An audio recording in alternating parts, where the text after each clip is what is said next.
those levels would become like the 8,000 or 9,000 become a floor.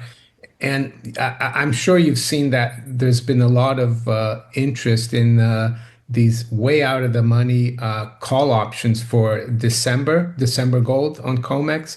People have been buying the 15,000 and the 20,000 calls. So maybe some insiders, and they're spending millions of dollars on premium buying those. If they revalue at 8,000, right? Yeah, So they might do that and then it overshoots. I don't know, 12,000 US dollars per troy ounce or 17,000. I think Pierre Lassonde said 1770 publicly. That's what he expects. So maybe it'll run up there. And in my opinion, that's an overshoot. And there are people out there talking about $300 silver, $500 silver. I think that's possible in a FOMO situation once gold breaks out. Gold and silver continue to attract attention as investors search for protection against inflation, rising debt, and growing instability in the global financial system.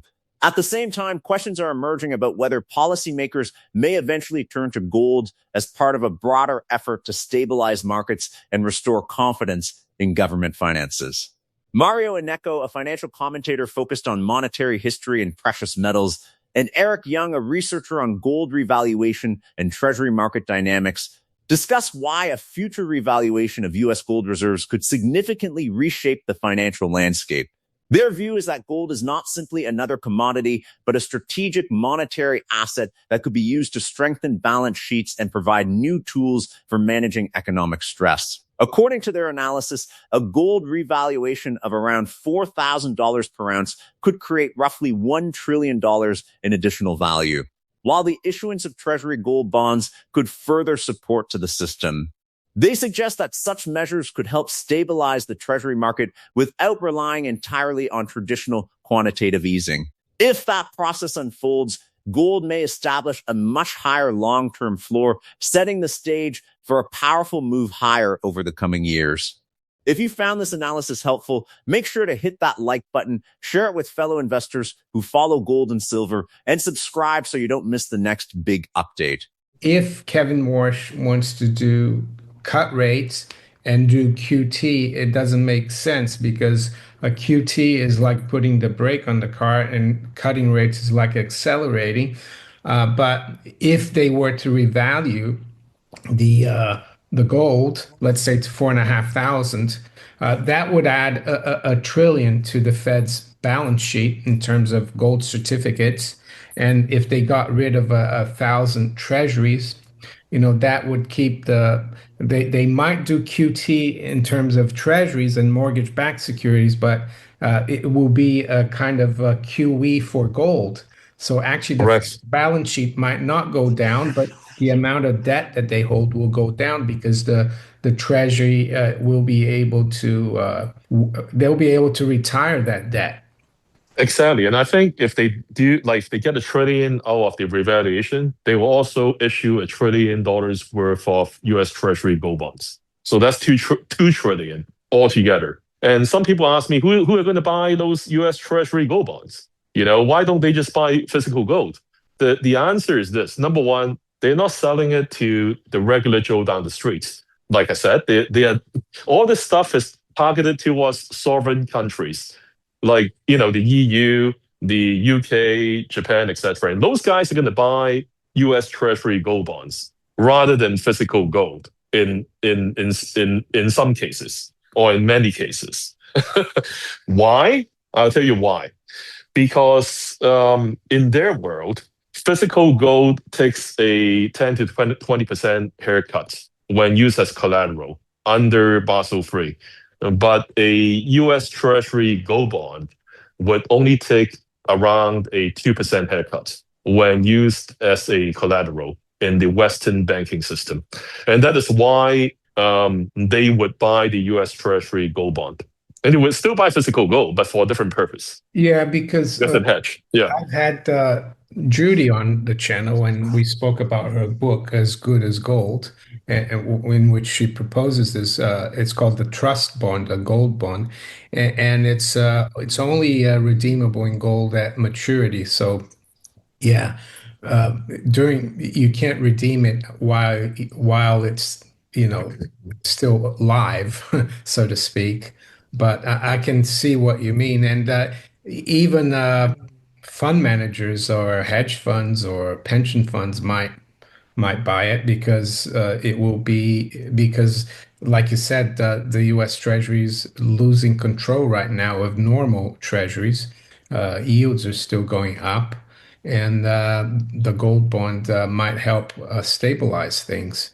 So this is what I think will happen, Mario. I'm gonna, put myself out there and make a prediction. I think what's gonna happen is they will revalue the U.S. Treasury gold, okay, to either a mark-to-market price or maybe 4,000 US dollars per troy ounce, and they get $1 trillion from that, and then they issue $1 trillion of U.S. Treasury gold bonds, get the US Treasury market under control again. And then, of course, while they're doing this, essentially they're printing money.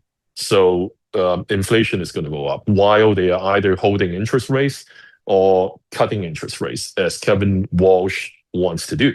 So eventually, now they have all this ammunition, they're going to hike rates. Uh, I'm just guessing maybe sometime in 2027 or 2028 Mm. hiking it. And that's when I think the gold price will peak and will correct heavily, and silver as well. In So, twenty but twenty twenty in seven, 27 28. or 28, yeah. But Yeah. like between this time, like now and 2027, 28, once the Iran situation subsides, right? Like it's under control, I think the gold price will run up and it will overshoot essentially because let's say if they revalue at 4,000 US dollars per troy ounce, that's the bottom price. That's the bottom price. That's what happened in the 70s when they revalue at 42.22 US dollars per troy ounce. It never dipped below that. It just went straight up from $69 to 200.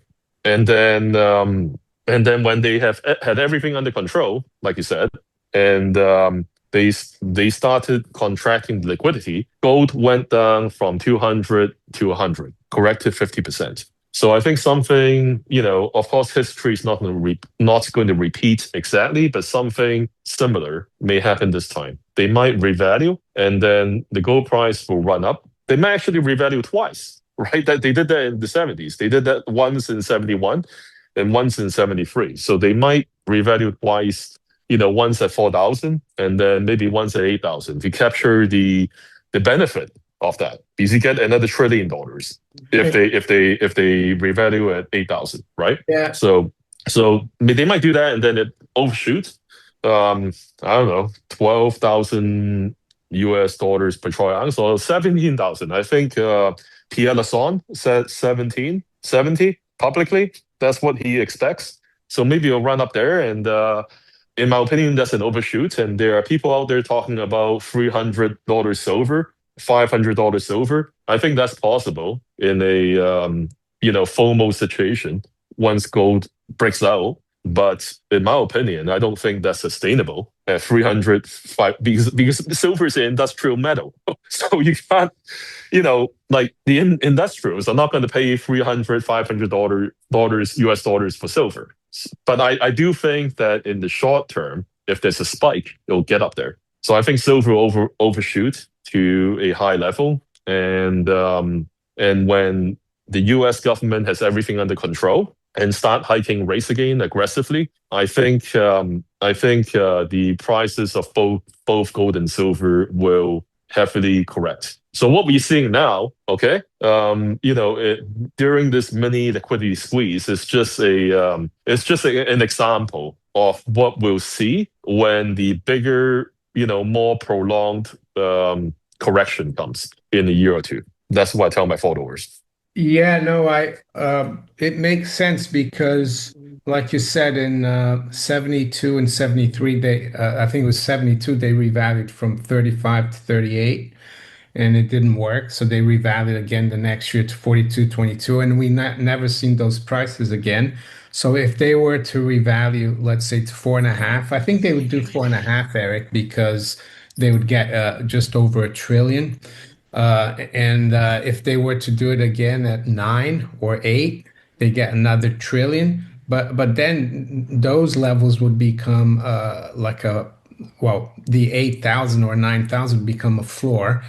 And I'm sure you've seen that there's been a lot of interest in these way out of the money call options for December gold on COMEX. People have been buying the 15,000 and the 20,000 calls. So maybe some insiders, and they're spending millions of dollars on premium buying those. So to me, that's like a kind of a hint or like a clue to the fact that they might be revaluing it.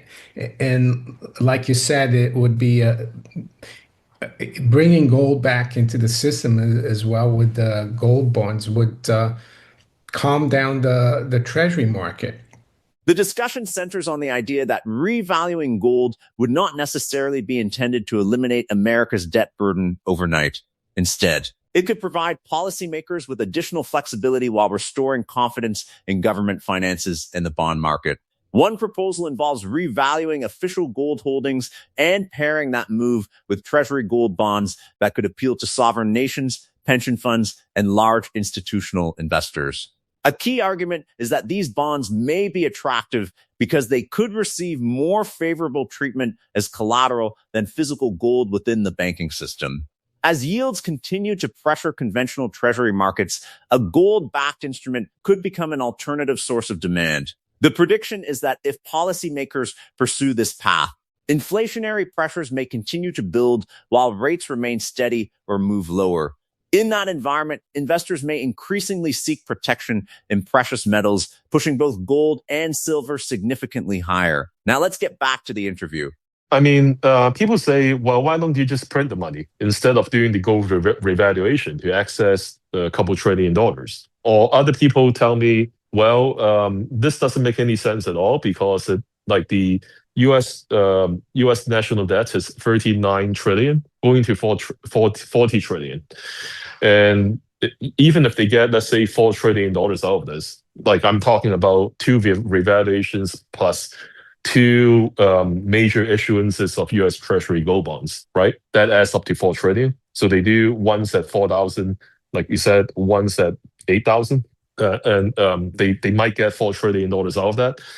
Anyway, people are saying that's insignificant. So I'll answer both those questions. Number one is that the goal is not to, in my opinion, their goal is not to wipe out the U.S. national debt in one shot.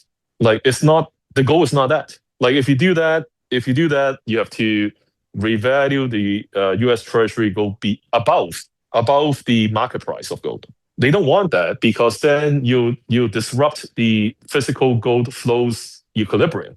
Like all of a sudden the U.S. Official price of gold will be much higher than whatever the rest of the world is buying and selling gold for.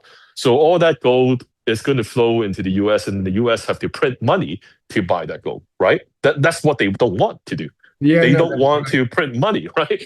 They want to just revalue the gold to access, the asset side of their balance sheet, which is exactly what Scott Bessent said. Okay. Yeah. So that's number one. It's not that. That's not the goal.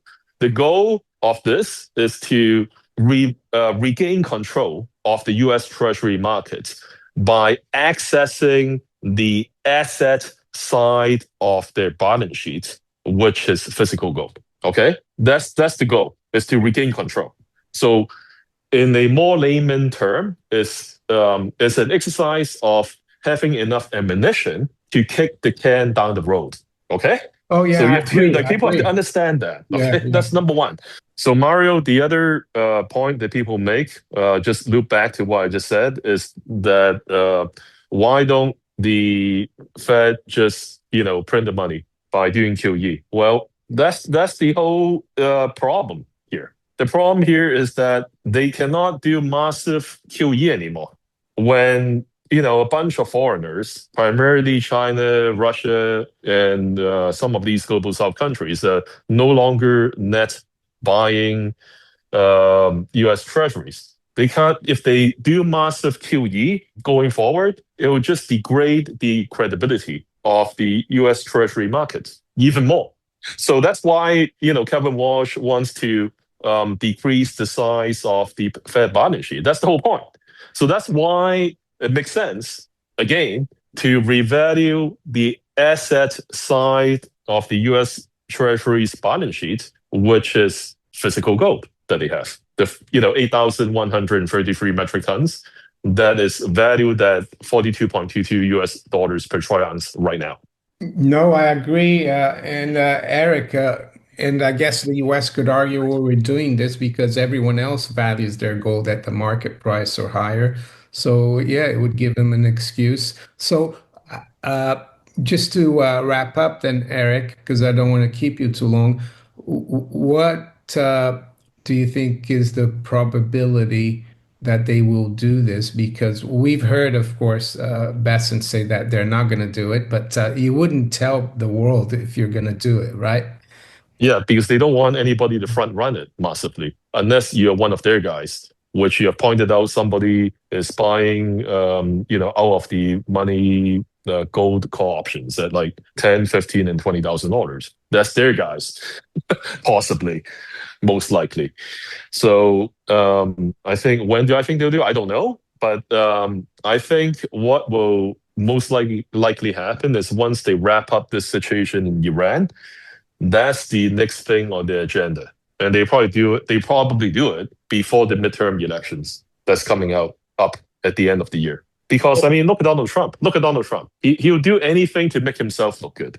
He'll say anything to make himself look good. And the Iran situation is not really under his control. I mean, the Iranians are telling him no all the time. One of the most interesting forecasts discussed is the possibility that gold revaluation could happen more than once. A first revaluation around $4,000 could establish a new floor for the market, while a second adjustment later could push that floor dramatically higher. If a future revaluation occurred near $8,000 or $9,000 per ounce, those levels might become the base from which gold advances rather than the final destination. That possibility helps explain why some market participants are reportedly positioning for much higher long-term prices. Under such a scenario, gold could overshoot its official revaluation level and move toward $12,000, $15,000, or even $20,000 during periods of monetary uncertainty. Silver could experience even greater volatility because of its smaller market size and strong industrial demand. Silver prices around $300 or even $500 are considered possible during a major monetary reset and a precious metals bull market. However, the discussion also warns that no bull market lasts forever. If authorities eventually regain control of inflation and begin aggressively tightening monetary conditions around 2027 or 2028, gold and silver could experience a significant correction after reaching extreme highs. The broader expectation is for a powerful advance first, followed by a substantial adjustment once liquidity conditions begin to tighten.